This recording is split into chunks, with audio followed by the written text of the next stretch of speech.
Welcome to the Writer Reads A Planet's Ransom, Ransomeers Book 1. This is Chapter 10, Unexpected Visitors. By the time the shadows stretched beneath the trees, I'd found out where the streamlet went, right over the edge of another sapphirite cliff. It followed a seam in the upthrust and leapt out into the valley. I mapped it using the GGS and the visor cam. By the time it reached the cliff and turned into a waterfall, it was nearly 6 feet across. I didn't want to think how deep it might be. I'd passed where 3 or 4 other streams joined it from the other side, scrambling down the stepped slopes that creased this part of the hill. They were to be expected. The contour lines of the map swept in close and then away from each other at odd intervals, and then they joined in an almost solid line where the stream fell away. I looked at the map and noted that I was standing on the last broad separation of contour lines, the same separation, in fact, as the one on which the pod had come to rest. It made me wonder just how random our landings were, which gave me an idea on how to go about searching for the others. Following the cliff line took me slightly downhill until I reached where a mound of earth had been pushed into an ungainly lump. It was dusk, the sun painting a multicoloured farewell in the sky to the west. I decided a week was too short a time for the earth to have settled, and climbed uphill to work my way around it. There was no way I wanted to end up in an earth slip that carried me down the near-vertical slope below. I was concentrating so hard on making it around the earth mound that I didn't at first notice when the evening breeze grew stronger. Around me, the night was slowly coming alive with the secretive scurrying of creatures I'd yet to catch on film. And this worried me, because if I hadn't seen them, I didn't know just how dangerous they were. I was approaching a particularly dense clump of bushes and trying to decide if I should give it more distance, when I realized that the wind was strong enough to be blowing dirt over the mound, and that I stood in the only shadows left. I stopped, all thought of what might be in the bushes forgotten, as I realized I was no longer alone. Part of me wanted to leap out and greet whoever had come, but the computer, the ominously silent computer, had warned me that humans were the only sentient species supposed to be on the planet. I crouched in the shadow of the earth mound and waited. I could hear no engines, but the wind rushed past me, and I heard a whining whoosh that might have come from something alien-made. Computer, you have got some explaining to do, I thought. I didn't dare speak, in case whoever it was had some way of tracking transmissions from the GGS to the pod. I didn't dare move, in case I moved into range of whatever they were using to see with. I pressed myself close to the earth and waited. The wind didn't abate, but I heard the snap and crackle of twigs and brush as something heavy landed in the bushes on the valley side of the pod. I don't see anything. A voice startled me, but it sounded as though someone were speaking into a communicator. Looks like this one's empty too. There was a pause, and then the voice continued. No, I can't know for sure. It's locked up tight, but there's no life signs. It's been empty for at least a day. Again it paused, and I knew whoever was talking was listening to the other end of a conversation I could not hear. Agreed. Agreed to what? I wondered. I heard the bushes crackle and the wind increased. Then the lights lifted away and the wind dropped to its usual gentle touch. Not trusting the silence, I lay still, watching the trees, watching the shadows, wondering why in all the worlds they'd come from they hadn't been able to see me. The soft voice of the computer in my ear almost made me jump out of my skin. Stay where you are. I slapped both hands over my mouth, covering the scream before it could get out, and be quiet. I wanted to tell the computer where to go and what to do when it got there, but I didn't. It had said stay, so I stayed, and just as well. This time they came back on foot. I heard them come up parallel to the gouge the pod had made on landing, and was grateful for the shelter of the dirt and bushes and fallen trees. Still no sign? One asked. None, replied the one I'd heard before, and I was sure, very, very sure, that these were Evennatch. Evennatch, who weren't even supposed to be on this world, because their own protocols forbade it. I wondered if they'd come because of Alicia coming down with tremolors, but their next words denied it. Well, it's the only one in this octet that hasn't been moved. Maybe they fell over the edge. This was greeted by a snort of laughter. Saved us a job if they did, but I doubt it. We'd have picked up signs. Not with the Shanarife colony. Those things would have picked them clean in minutes and scattered the bones. Shanarife? I remembered the shadows moving on the slope below, and was suddenly glad I hadn't gone to investigate. "They'll do the same for us if we stay too long." His words sent a chill running through my body. Whatever a Shannareef was, I didn't want to meet it, and I definitely didn't want to meet a whole colony of them. Light flared above me, a torch beam being swept across the top of the mound.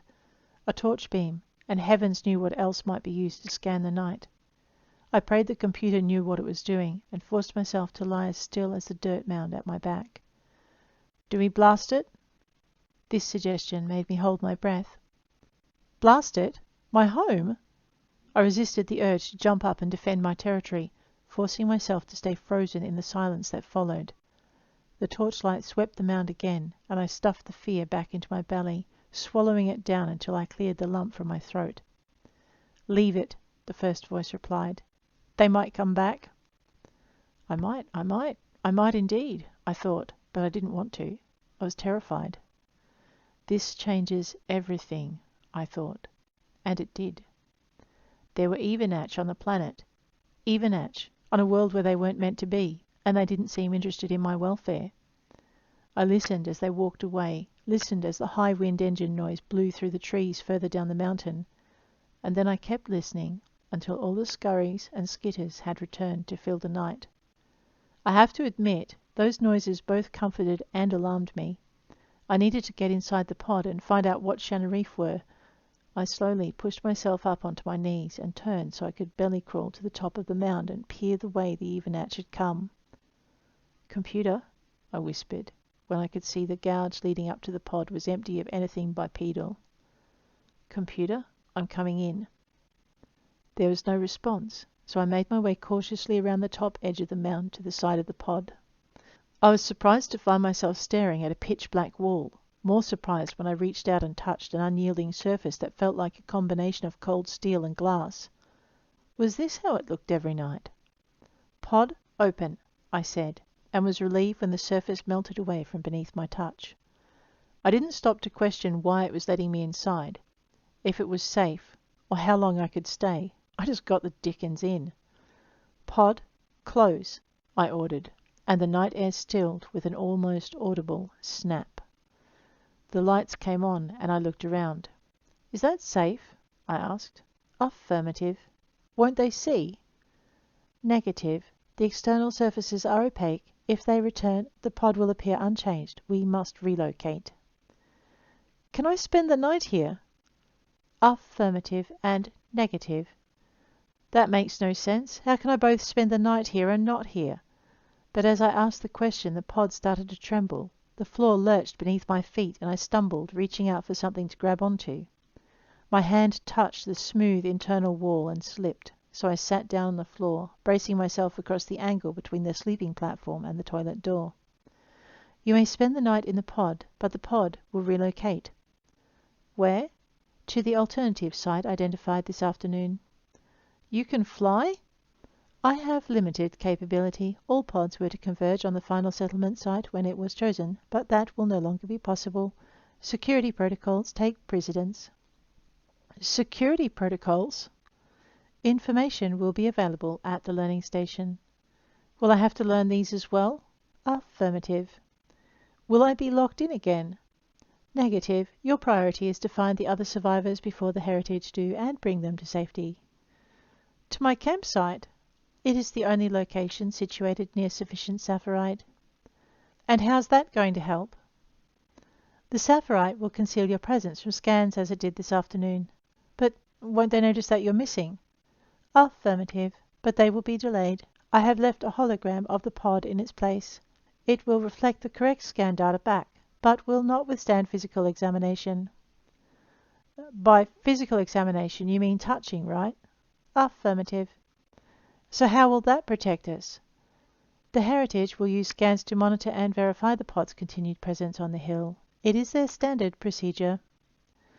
I felt the floor vibrating beneath me, and then I felt like I was in an elevator as the pod rose from the ground. I remembered the tamska bark and vuren bush I'd collected and sighed.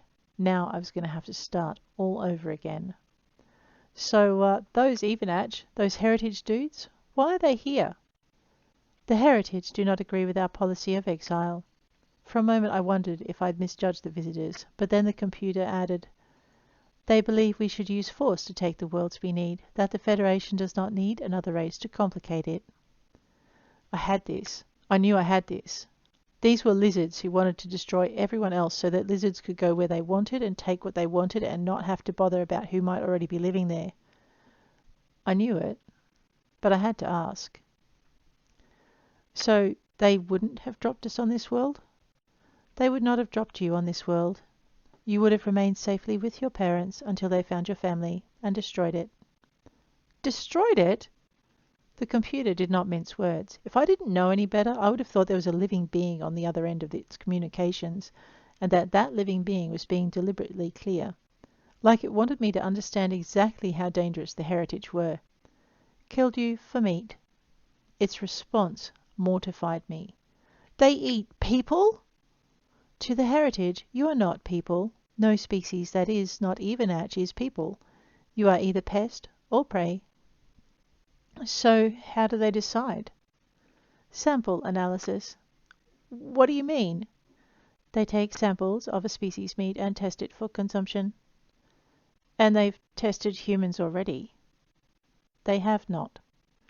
I almost breathed a sigh of relief, but the computer continued. But the medical tests run on the ship verify consumability. The heritage only have to access them. I felt my mouth go dry, swallowed, felt my stomach turn, and swallowed again. And then I remembered to breathe. But they can't get to them, right? I mean, you don't let them have access, so we're all safe, right? Even as I said it, I knew what the answer would be. What it had to be. I mean, the heritage had found my pod after all, and they hadn't been surprised.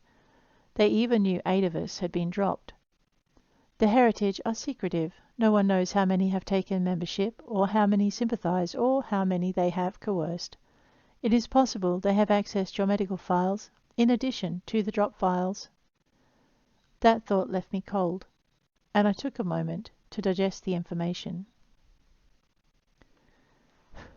Thank you for listening. If you enjoyed this reading, please hit like. If you'd like to hear more, please hit subscribe, and I'll check you later. Take care out there.